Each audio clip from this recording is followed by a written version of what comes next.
Saludos y bendiciones. Para mí es un privilegio estar con ustedes una vez más con el propósito esta vez de ya dar conclusión a esta lección muy interesante por demás, uniendo el cielo con la tierra. Quiero mencionar el escritor de esta lección, se llama Clinton Wallen. Eh, de verdad agradecemos a Dios por él y por compartir su conocimiento con nosotros. Fue una lección muy interesante. Y ya esta final pues va a ser interesante también. Así que ya casi damos concluido por este trimestre y comenzaremos uno nuevo. Pero antes de comenzar, vamos a pedir la presencia del Espíritu Santo por medio de la oración. Oremos. Amado Dios que estás en los cielos, alabado, glorificado, bendecido sea tu nombre por siempre. En este momento estamos delante de ti, dándote las gracias por tus cuidados, por tus bendiciones, Señor, por tu amor, por tu protección, por las lecciones que tú nos envías, Señor, porque son una fuente de sabiduría, de conocimiento, Señor, y porque nos ayudan a acercarnos cada día más a ti.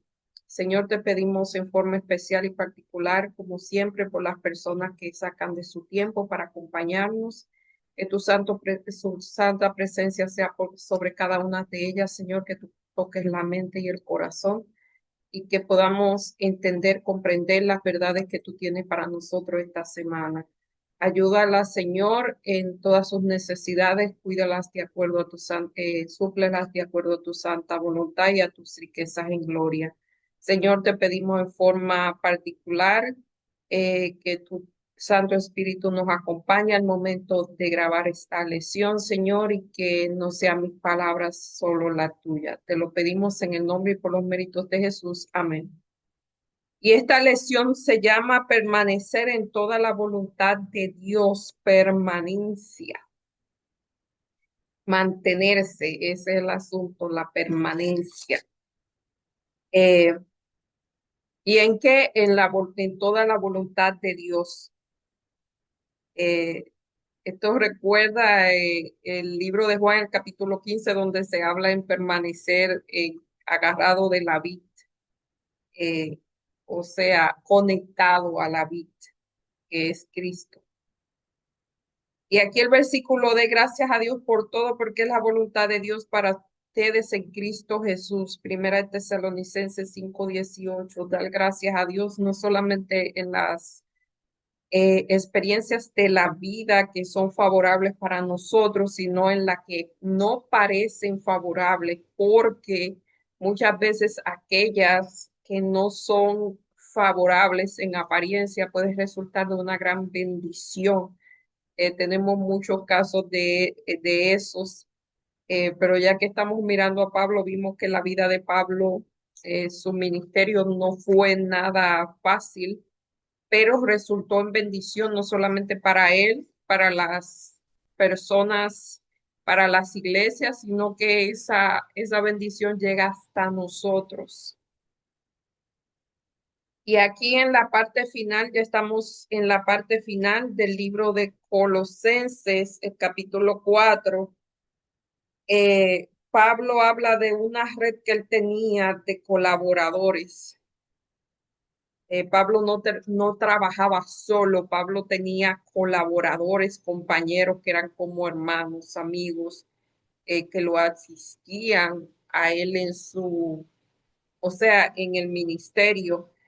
eh, Primero Bernabé, luego Silas, pero ahora hay otros, o sea, no solamente se conoce por lo general, se conoce a Bernabé y Silas, que eran lo que viajaban con él directamente, pero hubo un montón de colaboradores donde quiera que él iba. Y esta semana vamos a ver esa red que él tenía tan eficiente de colaboradores y vamos a ver la estrategia misionera de Pablo que implicaba un uso eficiente, no eficaz, sino eficiente del tiempo y de los recursos para llegar a las principales áreas o sea, centros del Imperio Romano y la formación promisoria de trabajadores laicos y como Colosa, la Odisea y el Hierápolis.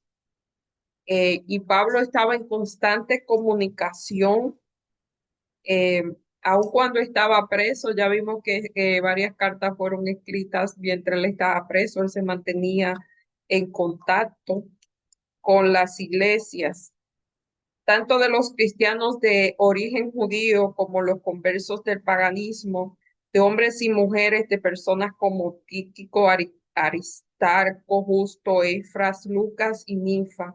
Sabemos también de una carta que escribió a la Odisea. La Odisea no es solamente una época en el tiempo, sino que hubo una iglesia que realmente se llamó la Odisea, incluida en una exhortación personal a un hombre llamado Arquipo. Pablo hizo también lo posible para fortalecer las iglesias como pudo. Ese era, o sea, él plantaba una iglesia, pero él le daba, él también iba a otro lugar, pero él no dejaba esas iglesias, eh, o sea, no la dejaba completo, sino que él la mantenía. Pablo comparte mucha instrucción acerca de cómo difundir el evangelio. Se calcula que recorrió 21.500 kilómetros. Eso es asombroso, ya que la mayoría de los casos él lo hacía a pie y estuvo privado de la libertad en varias ocasiones. Sabe, en una ocasión yo hice un recorrido por la parte, ese es el oeste. Yo no sé mucho de, de puntos cardinales, pero fue una distancia muy grande. Y recuerdo un día que el itinerario de ese día consistía en cruzar el desierto de Arizona. Eh, Iba de Idaho hasta Arizona. Eran unas casi 600 millas, eso es como 900 kilómetros. Y lo que recuerdo de ese viaje es que ese tramo fue parte de lo que recorrieron los pobladores de California, que venían de otras áreas de los Estados Unidos y lo hicieron a pie. Y yo recuerdo en ese viaje, me imaginaba, o sea, yo iba en un carro, pero ese lugar en esa época, septiembre, pleno verano, es caliente, caliente, caliente. Yo solamente iba pensando, Dios mío, si se me acaba la gasolina aquí, si pasa algo, si le pasa algo el carro que esté desierto. Y pensaba, mientras caminaba, recorría este camino, pensaba en estas personas, cómo ellos lo hicieron en pleno invierno, en pleno verano. Les tomó días, meses caminando por ahí, no fue fácil. Y me recordó esto porque esta distancia es grandísima, es 21.500 kilómetros. Esta gente, estos pobladores de California, pues muchos tenían carretas, aunque no eran carros, tenían carretas, pero aquí dice que Pablo lo hizo a pie. Y para ponerle, como si no fuera esto suficientemente difícil, muchas veces él estuvo privado de su libertad y a veces cuando viajaba en barco naufragaba. O sea que lo de Pablo realmente uno lo lee, a mí me gusta leer Pablo, pero lo que él vivió realmente fue algo eh, muy difícil, muy difícil. Hay pocos Pablos. Pablo pasó mucho tiempo en importantes centros comerciales como Corinto y Efeso, donde el viaje podía extenderse de la ciudad. Del interior también volvía a la iglesia que había levantado para fortalecer y animar. O sea, esta lección se llama lecciones de evangelización, el sacrificio que él hizo. Además, él fortalecía, animaba a los creyentes que eran nuevos. Cuando no podía visitarla personalmente, él le enviaba cartas, o sea, estaba en comunicación. Él le dejaba saber a los creyentes que se acordaba de ellos, que se preocupaba por su bienestar. O sea, eso es mantener, eso se llama mantener. Eh, Pablo era un keeper, Eh, en Colosenses 4, 7 a 9 dice, todos mis asuntos lo haré saber a Tíquico, hermano, fiel ministro y consiervo del Señor. O sea, aquí él está diciendo la característica del carácter de este hombre, a quien envío para que sepáis cómo estamos y para que conforte vuestro corazón. Esto era como una carta otra vez de recomendación. Él daba carta de recomendación, o sea, daba una breve introducción de quién era esa persona que iba para allá. Eh, con él envío a Onésimo, amado y fiera hermano, eh, que es uno de vosotros, ese era el siervo de Filemón. Todo lo que pasa acá os lo haré saber. Eh, o sea, él mantenía comunicado a las iglesias de su trabajo, de su ministerio. Era parte era parte de eso. Efesios 6:21, Tíquico, hermano amado y fiel ministro del Señor, os dirá cómo estoy y lo que hago. O sea, él enviaba a la persona y lo enviaba con una carta de recomendación quizás para que le abrieran la puerta. Eso era una costumbre que se ve en todos los escritos de Pablo. Algunas cosas se comunican mejor oralmente porque la parte de la comunicación no solamente es la parte verbal, también está la parte no verbal, el lenguaje corporal. eh, y también uno puede ver a la otra persona y se puede dar cuenta si comprendió lo que se le dijo o si tiene alguna duda y se pueden aclarar. Eh, Sería interesante saber que las noticias transmitieron los hombres de Colosenses. A juzgar por la intención del Pablo era confortar a esas personas.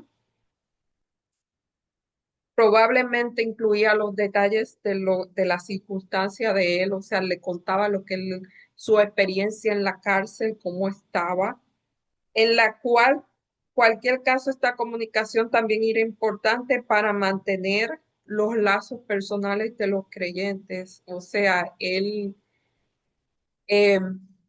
Pablo no solamente, o sea, él quería mantener una conexión con las personas, por eso le contaba de su vida, de su experiencia. Tíquico, cuyo nombre significa afortunado, era claramente un emisario digno de confianza. Y por eso Pablo le dice, o sea, le dice lo que es él, le dice sus cualidades. Fiel ministro, consiervo, fue uno de los hombres de la Asia seleccionados por Pablo para acompañarlo en su viaje con la colecta de los creyentes a Jerusalén. O sea, cuando Jerusalén tenía problemas, pues colectaron entre los creyentes de las otras iglesias y entonces le dieron, o sea, tenía problemas económicos y hicieron una colecta. También pensó en enviarlo a Creta, donde estaba Tito. Lo acompañó Onésimo, un converso de Roma, descrito en el apóstol como fiel. Onésimo era el siervo de Filemón. Pablo también quería conocer las circunstancias de los creyentes de las Colosas. No era difícil que enviara noticias, él enviaba noticias de él, le mandaba palabras para confortarlos, para animarlos, pero también quería que les respondieran esa carta para que le dijeran cómo estaba, para fortalecerlos en la fe y compartir el evangelio con otros. Esas son las cartas realmente que nosotros leemos como la carta del apóstol Pablo, era cartas que animaban, fortalecían y también abordaban situaciones que estaban ocurriendo en esas iglesias. La parte del lunes, conectividad en la iglesia, en un mundo de internet donde todo el mundo está conectado con las redes sociales y un sinfín de dispositivos. Señor, hay muchísimos métodos para mantenerse comunicados. Increíblemente, en un mundo de comunicación, cada vez más la gente anda desconectado, porque la conexión no es simplemente estar conectado, sino que hay muchos requisitos que se necesitan para mantenerse conectados. Pero en ese tiempo era, o sea, es difícil imaginar en ese tiempo cómo eran las cosas, eh, cómo eran las cartas. Todavía se envían cartas, es rara, pero hay personas que optan por escribir a mano y enviar, comprar un sobre y enviar una carta. Eso todavía se da, solamente que es más rápido. Aunque hay algunos lugares que toma tiempo llegar a ese tipo de comunicación. Y aquí en Colosenses 4:10 al 11 dice, os saludan Aristarco, mi compañero de prisión, y Marco, el primo de Bernabé. Aquí nos damos cuenta que Marcos era primo de Bernabé. Eh, por eso Marcos, Bernabé escogió a Marcos cuando se dividió de Pablo. Acerca de quien ya recibiste instrucciones, si fuera vosotros recibidlo. Otra carta de recomendación. Pablo recomendaba a la gente. Os saluda también Jesús, también llamado Jesús, llamado Justo. Estos son los únicos de la circuncisión que colaboran conmigo en el reino de Dios y me han sido de consuelo. O sea, aquí hay varios tipos de personas. Aquí dice que Pablo prepara el terreno para la probable visita de Marco a Colosas. Eh, Aristarco se lo describe literalmente como compañero de prisión, lo que significa que estuvo encarcelado con él, y ambos eran soldados que vestían la armadura de Dios. Eh, ¿Cómo le digo? Eh, Pablo aquí menciona a Marcos, que Marcos un tiempo él acompañaba a Bernabé y a Pablo, pero Pablo como que se impacientó con Marcos y le dijo, y se fue Marcos y ahí se dividió Bernabé, pues Bernabé pues se fue con Marcos y ahí es que aparece Silas en el panorama. Dice aquí que luchan por liberar a los cautivos de Satanás para que sirvieran el reino de Dios. Jesús llamado justo también es incluido en la lista de fieles colaboradores de Pablo en la programación del Evangelio. Pablo menciona a Aristarco, Marcos, que eran cristianos de origen judío. Que en ese grupo, los colaboradores de Pablo, había judíos, los de la circuncisión eran los judíos de nacimiento y los otros eran lo que se habían convertido, que eran de raíces gentiles. Y él hace alusión que habían dos que eran de los judíos de la circuncisión, pero que le habían servido bien. O sea, aquí se están juntando personas de diferentes raíces, de diferentes trasfondos culturales, vamos a decir así, o de diferentes nacionalidades, pero ellos trabajan juntos en armonía porque lo que lo unía a ellos era el, el objetivo que ellos tenían, el propósito. Pablo parece dar a entender cierta decepción por el hecho de que no hubiera más cristianos provenientes del judaísmo al lado en su sufrimiento. No obstante, es significativo que para entonces Juan Marco, quien era años antes, había abandonado a Pablo y a Bernabé durante su primer viaje misionero.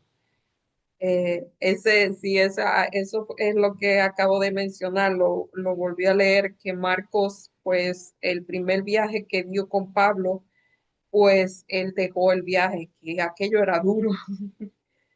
Y entonces ahí Bernabé, pues escoge a Marcos porque ellos eran familia y ahí Bernabé y Pablo se separan. Eh, pero luego parece, Marcos tomó más experiencia y entonces acompaña a Pablo y Pablo, o sea, lo ve como una persona útil. Las amenazas de la unidad no son algo nuevo. Eso siempre ha sido así. Aquí dice que no, eh, o sea, volviendo a Marco, Marco fue leal y una fuente de consuelo para Pablo. O sea, que ese muchacho quizá era muy joven, era una experiencia muy fuerte, pero luego experiencia le fue útil. Y aquí habla de los desafíos para mantener la unidad que ha experimentado la iglesia a través de los años y habla específicamente de la iglesia adventista. Realmente es un desafío mantener la unidad. Para mantener la unidad debemos sacar de nuestra vida, permitir que Dios saque de nuestra vida todo lo que hemos visto aquí, todo lo anterior, todas todas esas conductas que no propician ni la unidad ni nada bueno en nuestra vida. Son la fuente de todo dolor y problemas en la vida. En la parte del martes, perfectos y completos. Numerosos libros han sido escritos acerca de la vida con propósito y la iglesia con propósito, aunque la expresión impulsada por un propósito no sea del todo correcto, un enfoque en el propósito es vital para llevar a cabo cualquier empresa significativa. La vida y el ministerio de Pablo, así como el de sus colaboradores y además apóstoles, son un ejemplo de este enfoque. Los resultados hablan por sí mismos y el evangelio se extendió rápidamente por todo el imperio romano y más allá. O sea, ellos tenían un propósito y trabajaron según el propósito que Dios le había dado a pesar de todas las dificultades, además, a pesar de todos los retos que enfrentaron, se pudo llevar a cabo. En Colosenses 4:12 al 13 dice: os salude Epafras, que es uno de vosotros, siervo de Cristo, siempre os recuerdo en sus oraciones para que estéis firmes, perfectos y completos en todo lo que Dios quiera. Soy testigo de que se preocupa mucho por vosotros, los de la Odisea, y por lo de Hierápolis. Vuelvo y digo, la Odisea no es solamente un tiempo en la historia, sino que hubo una iglesia que se llamó la Odisea, hubo un lugar que se llamaba así, donde las aguas eran tibias y donde se vendía algo para los ojos. Ese era un producto muy importante, que se llamaba colirio, las aguas tibias termales que corrían por ahí, por eso era famoso ese lugar. Em, Como fue mencionado en una lección anterior, Epafra probablemente contribuyó a la difusión del Evangelio en Colosas y en las ciudades cercanas de Hierápolis y la Odisea. Sus saludos y sus oraciones por esta iglesia fueron sin duda un gran aliento para los creyentes. Él los invita a estar, o el objetivo era que se mantuvieran firmes, perfectos y completos en todo lo que Dios quiere. Consideremos más detenidamente los componentes de esta oración. Y ya sabemos que perfecto quiere decir maduro. Eh, Mantenernos firme, la palabra así traducida significa permanecer inconmovible, o sea, firme es mantenerse inconmovible, lo cual solo posible estando fundados, firmes en la fe y seguros en la verdad del Evangelio, o estando firme en Cristo. Pablo emplea la misma palabra varias veces en referencia a la batalla contra las artimañas del diablo y a la necesidad de resistir a la fuerza de las tinieblas mediante el poder divino, vistiendo toda la armadura de Dios, perfectos. La palabra se refiere a la perfección de carácter que se encuentra en la máxima expresión en el amor anegado de quienes nunca afirmarán haberlo ya alcanzado. Fíjense, como yo he mencionado anteriormente, voy a leer esto otra vez. La palabra se refiere a la perfección de carácter que encuentra su máxima expresión en el amor anegado. de quienes nunca afirmarán haberlo ya alcanzado. ¿Por qué? Filipenses.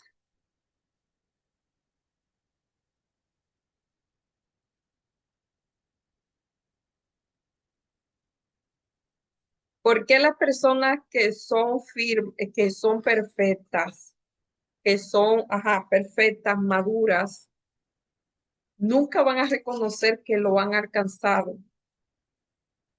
Filipenses 3:12 al 15.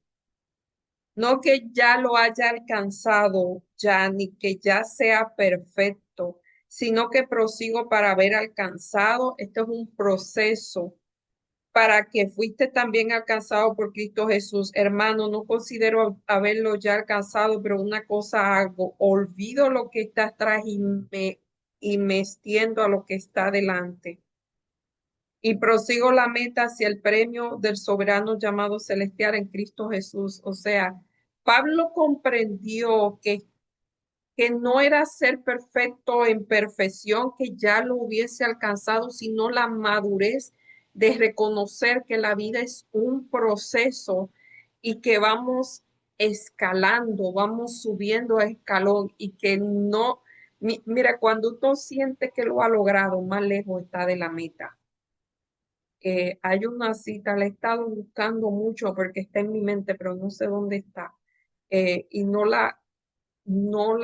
o sea, la puedo parafrasear, puedo decir la idea, eh, pero dice, debe decir en uno de los libros de los testimonios, que cuando la persona más se acerca a Cristo, la luz, o sea, la luz del Espíritu Santo comienza a mostrarle sus verdaderas, o sea, eh, sus propias imperfecciones, vamos a decirlo así, porque ya el engaño del enemigo ha caído y la persona puede ver realmente lo que es, y más que se compara con Cristo, y entonces es más difícil.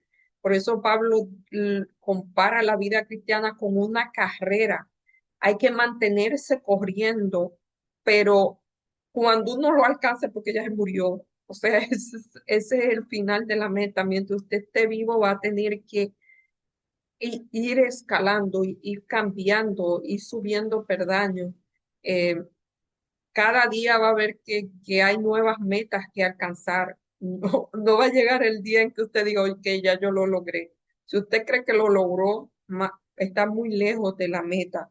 Eso es realmente ser perfecto, ser maduro, reconocer eso, reconocer sus propias debilidades y aceptar que uno necesita de Cristo para seguir adelante. Esa es esa completa dependencia de, del poder divino, es mantenerse, igual que mantenerse pegado a la vida. Ese es el asunto. Es un altimaña del enemigo creer que uno ya lo alcanzó. Completo. Esta poderosa palabra significa satisfacer plenamente o hacer algo que alcance su medida precisa, como cuando Abraham estuvo plenamente convencido de quién Dios haría que había prometido, aunque ello no fuera humanamente imposible. Y cuando Pablo fue fortalecido por el Señor para que se cumpliera la predicación por medio de él. Significa satisfacer plenamente o hacer algo, o sea, estar ya eh, en el objetivo completo, satisfacer una necesidad completa. Todo lo que Dios quiere, la palabra todo es amplia, porque todo es un absoluto. Cuando es absoluto, es difícil. El propio Pablo oró para que los colosenses se llenaran del conocimiento de la voluntad de Dios, para que anden como es digno del Señor a fin de aclararlo en todo, mediante la potencia de su gloria. Así que mantenerse firme, perfecto, que es maduro, reconocer que no se ha alcanzado, sino que se está en el proceso, sea completo, o sea, estar satisfechos plenamente en Cristo. Eso es muy importante, hace falta mucho tiempo. Eso hace mucha falta en nuestro tiempo. Y todo lo que Dios quiera, o sea, cuál es la voluntad de Dios. En la parte del miércoles, vivir en el mundo sin permanecer en el mundo. Estar en el mundo, pero no ser del mundo. En Colosenses 4:14 y 15. Colosenses 4:14 y 15.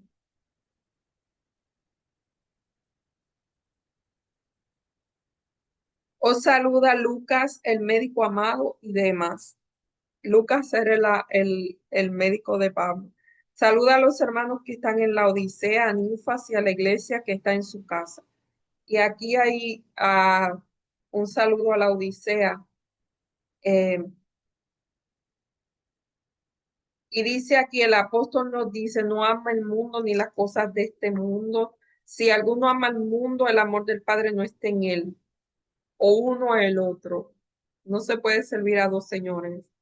El amor de Lucas por Jesús y su reino lo llevó a permanecer junto a Pablo hasta el final, sin importar lo que ocurriera, mientras que Demas amaba más al mundo que el mundo que el venidero. A veces es difícil amar a algo que uno no conoce, o sea, desear algo de lo cual uno solamente ha leído, eh, o ponerlo por encima de lo que uno conoce. Se necesita fe para amar más al mundo venidero del cual uno solamente ha leído por referencia. Esa es la fe. Era la fe que tenía Abraham, que esperaba y todos los patriarcas, porque esperaban una ciudad es, es sin fundamento. O sea, ellos no recibieron una promesa aquí, sino que esperaba una venidera. Lo vieron por fe, lo palparon por fe. Marcos 13:32 al 37. Pero nadie sabe el día ni la hora, ni aun los ángeles que están en los cielos. O sea, el día de la hora no se sabe. Tito 2:11 al 14. Porque la gracia de Dios que trae salvación se manifestó a todos los hombres y no renunciará. Segunda de Pedro 3:10 al 14. Pero el día del Señor vendrá como ladrón, entonces los que vivos desaparecerán. Y Apocalipsis 3:17 al 21. Tú dices que yo soy rico, y esto se refiere a la Odisea, y que no tengo necesidad de nada, mas tú no sabes que tú eres un pobre. Eh, Apocalipsis 3:17 al 21.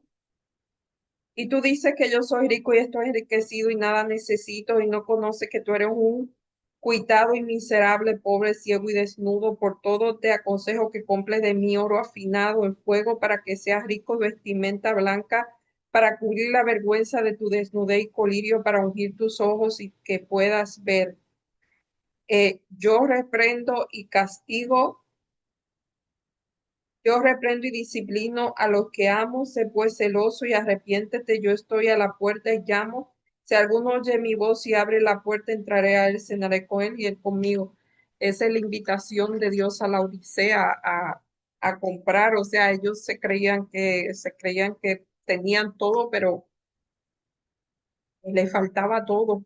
Cuando una persona cree que lo tiene todo, espiritualmente hablando, realmente le falta todo. O sea, cuando cree que lo ha alcanzado, realmente está bien lejos de la realidad. Porque el orgullo, el egoísmo, el mismo el enemigo le hace pensar que ya no tienen necesidad. Vuelvo y digo, estoy hablando espiritualmente. Eh, no tienen necesidad de Dios porque ya lo tienen.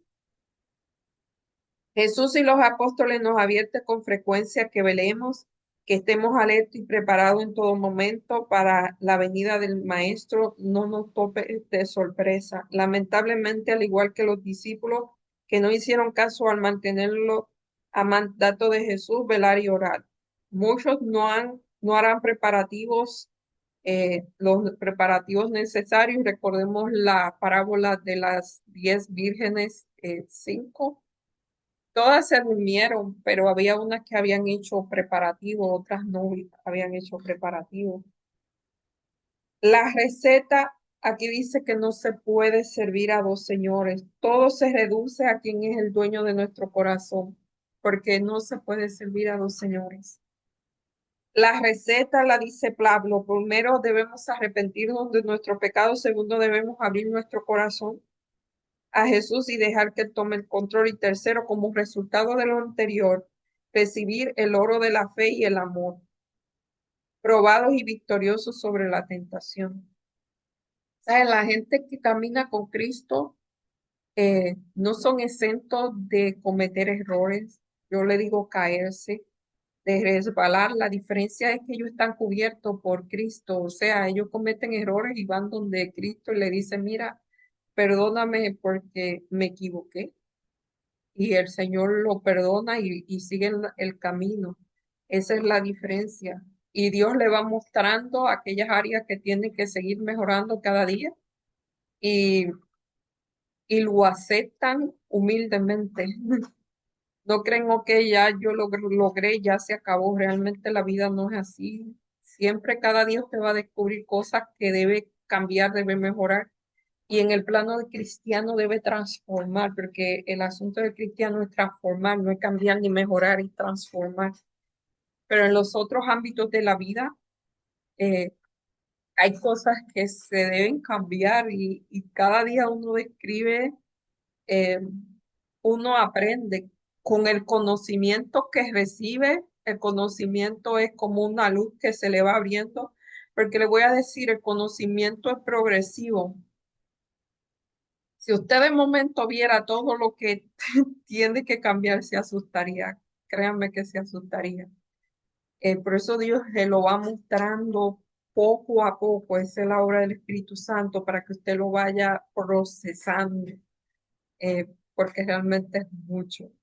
Eh, Eso es lo que sucede.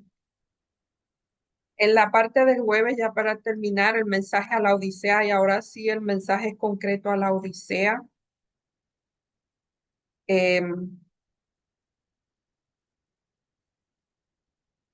Colosenses 4:16 al 18, de estos son los últimos textos de este libro. Colosenses,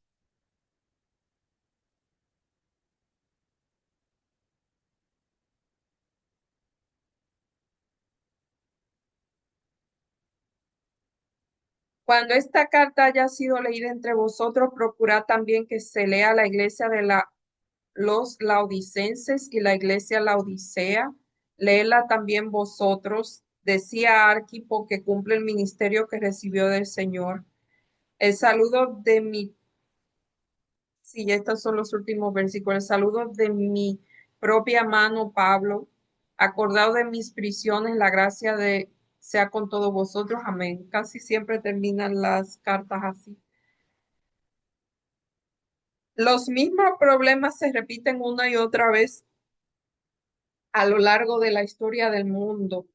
Los profetas reprendieron a Israel por adorar como el mundo y lo instaron a arrepentirse de que era demasiado tarde. Isaías llegó a lamentarse cómo se ha vuelto en ramera la cual era fiel. Llena estaba de justicia, en ella habitaba la equidad. Pero ahora también los homicidas instó al pueblo a volver a Dios en busca de perdón y limpieza. Tanto el Bautista como Jesús exhortaron a los israelitas a arrepentirse y a dar frutos que resistieran la prueba del juicio de los últimos días. Los apóstoles anunciaron un mensaje similar.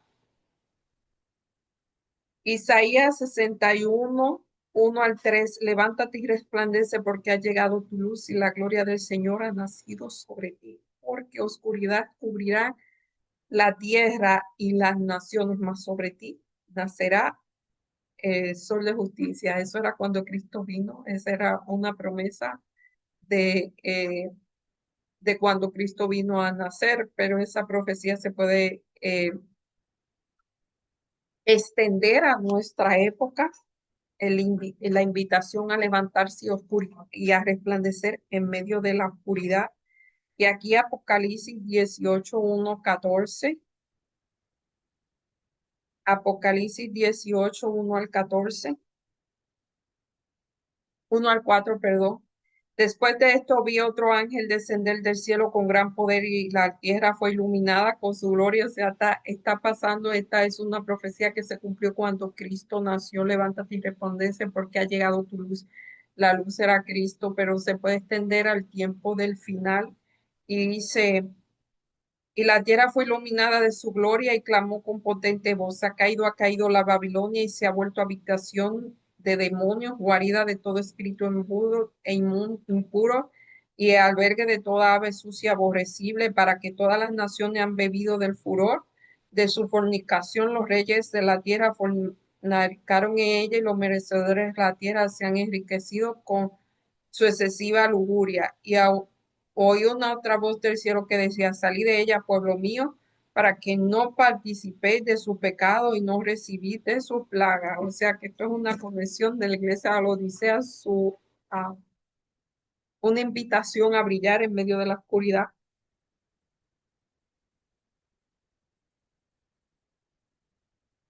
Y Isaías 62, 1 al 5. Isaías 62, 1 al 5.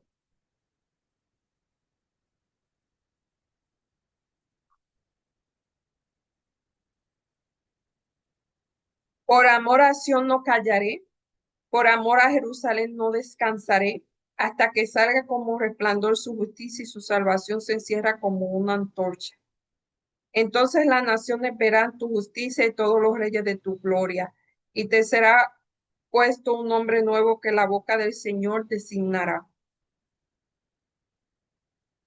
Y será una hermosa, este es uno de mis textos favoritos, y será una hermosa corona en mano del Señor, diadema de la realeza en mano de Dios, y nunca más te llamará Etziba, aquí dice, ajá, aquí se dice desamparada, nunca más te llamará desamparada, ni a tu tierra desolada, sino que se llamará Etziba, mi delicia, y tu nombre tierra, Beula, casada, porque el Señor se deleitará en ti, y tu tierra será casada.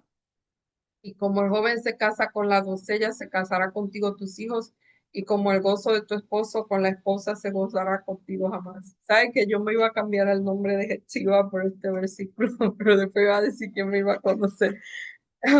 Pero me gusta mucho ese nombre, yo lo uso como nickname en algunos lugares. Eh, y con Apocalipsis 19, Apocalipsis 19. Esta lección tiene muchas cosas que son muy familiares para mí, muy familiares. 19, 7 al 8.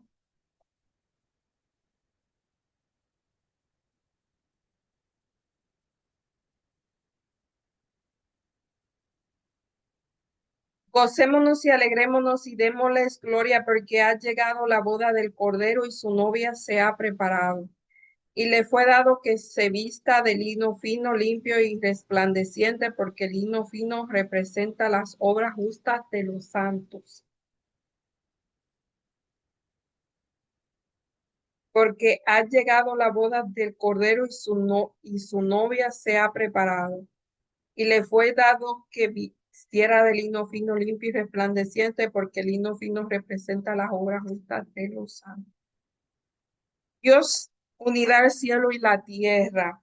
Por eso debe ser hecho por etapas debido al gran conflicto. Primero, el Calvario. En el Calvario, Satanás perdió el afecto que sentía por él los seres celestiales. Todavía Satanás tenía influencia sobre los seres celestiales. Había una duda, pero en el Calvario se perdió todo. Mediante el ministerio de Jesús, del juicio de Cristo en el santuario celestial, los integrantes del pueblo de Dios son hechos aptos para toda buena obra. para que hagan su buena voluntad idóneos para el cielo. Es el ministerio de intercesión que ahora lo hace Cristo. El juicio milenial y el juicio final después del milenio resuelven para siempre todas cuestiones pendientes. Y el pecado y los pecadores impenitentes destruidos en el lago de fuego eterno que también limpia la tierra. 4. Solo en el fin del pecado podrán unirse el cielo y la tierra. ¿Qué puedes hacer para permanecer fiel a Dios y a la verdad que Él ha revelado? Es decir, ¿qué decisión está tomando que revela a quién pertenece realmente tu corazón? Son decisiones diarias, son pequeñas, minuto a minuto, segundo a segundo. Las decisiones son las que, o sea, son las que forman nuestra vida. Nosotros creamos la vida que queremos tener. Y se hacen tomando pequeñas decisiones, no son las grandes, son las pequeñas. Y ya en la conclusión, cuando el alma se entrega a Cristo, un nuevo poder se posesiona de nuevo su nuevo corazón. Se le realiza un cambio que ningún hombre puede realizar por su cuenta. Es una obra sobrenatural que introduce un elemento sobrenatural en la naturaleza humana. El alma que se entrega a Cristo llega a ser una fortaleza suya. El que sostiene en el mundo en rebelión y el que quiere que otra autoridad sea reconocida en ella, sino la suya.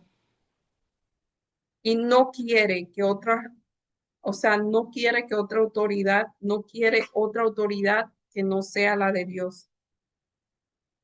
Un alma así guardada en posesión por los agentes celestiales es inexpugnable para los asaltos de Satanás, pero a menos que nos entreguemos al dominio de Cristo, seremos dominados por el malvado.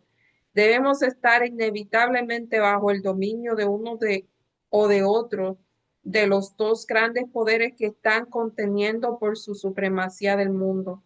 No es necesario que elijamos deliberadamente servir al reino de las tinieblas para pasar bajo su dominio. Basta que descuidemos de aliarnos con el reino de la luz. Si cooperamos con los agentes celestiales, Satanás se posee. Si no cooperamos con los agentes celestiales, Satanás se posesionará de nuestro corazón y lo hará morada.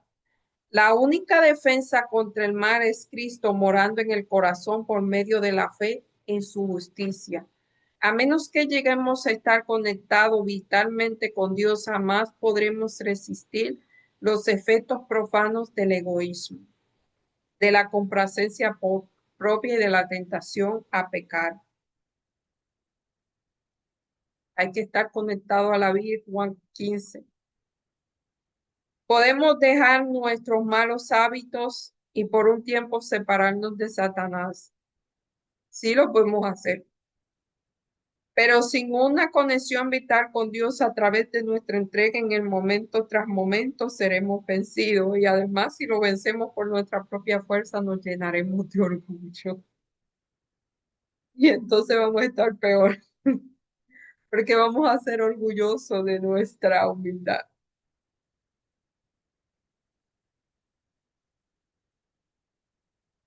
Sin un conocimiento personal de Cristo y una comunicación continua estaremos a merced del enemigo y al fin haremos lo que nos ordene. El deseado de toda la gente, la página 291. Interesante, ¿no? ¿Sabe? Hace algunos años yo comencé no sé si abrieron mis ojos y comencé a ver todas estas cosas. Por eso yo hablo tanto de eso, porque comprendo un poquito lo importante que es eh, dejar todas esas cosas a un lado y por nosotros mismos no podemos. Y vuelvo y digo, es algo bien es algo bien confuso porque mientras más uno cree que lo ha logrado, menos más lejos está la nueva meta. Eso es así. Esa es nuestra naturaleza caída, que nos trae tantos problemas en esta vida y en la otra. Bueno, la otra no la vamos a tener si seguimos así, pero en esta no trae muchos problemas. Y lo que pasa es que nosotros queremos eh, cambiar el exterior, cambiar los alrededores, pero no queremos que cambiar lo que está dentro del interior. Hacemos reformas externas, pero internas, pues, esa solamente Cristo a largo plazo. Los cambios a largo plazo solamente lo puede hacer Cristo. Lo de nosotros son a corto plazo y nos complican más la existencia, porque entonces no volvemos, no vamos al otro extremo. Pero bueno, esta lección realmente es muy interesante, ya la damos por terminada, yo me estoy durmiendo, no pienso bien cuando tengo sueño, así que eh, es la meta, ¿no? De, creo que de todo cristiano, pues encontrarse algún día con nuestro Señor Jesucristo, unir el cielo con la tierra, mientras tanto lo podemos hacer, o sea, podemos alcanzar a, a, a Cristo a través de la oración y a través de otra cosa podemos ascender al trono de la gracia, eso es lo que dice. eh, pero algún día lo haremos eh, físicamente también. Bueno, yo hasta aquí me despido, espero que de verdad hayan disfrutado esa lección, yo la voy a guardar, la voy a repasar de vez en cuando. Me gustó mucho, es muy familiar para mí. Todos esos temas son muy familiares, eh, es- o sea, son de mis gustos. No de mi gusto, sino algo que he tomado muy en serio desde hace unos años. Ha sido el objeto de mis estudios y me alegró mucho verlo ahí escritos, muchos de ellos. Bueno, nos vemos la próxima semana, si Dios lo permite, con otra lección ya nueva, otro trimestre, por increíble que parezca, ya vamos por el segundo trimestre de este año. Esto vuela. Oremos. Amado Dios que estás en los cielos, alabado y glorificado sea tu nombre. Señor, te damos gracias por este, este escritor que ha compartido su trabajo con nosotros, su conocimiento, el conocimiento que tú le has dado. Señor, bendícelo donde quiera que esté y que él siga, tú lo sigas bendiciendo para que siga bendiciendo a otros. Ayúdanos a nosotros a dejar a un lado el orgullo para que nosotros podamos ver la necesidad que tenemos de ti, la necesidad que tenemos de ser transformados día a día y, y comprender que esto es un proceso, Señor, que eh, te necesitamos en él, Señor. Necesitamos cooperar contigo para que tú lo lleves a cabo. Bendice a cada persona que nos ve. Te pido, Señor, que le dé una buena semana a cada uno de ellos, que ellos puedan sentir su presencia, Señor, que puedan sentir tu Santo Espíritu trabajando en su corazón. Quizás no lo vean, pero que puedan sentir la necesidad de ti, la sed de ti, la urgencia de ti, Señor, y la necesidad de ser completos en ti. Todo te lo pedimos en el nombre y por los méritos de Jesús. Amén. Bye, nos vemos la próxima semana, si así Dios lo permite.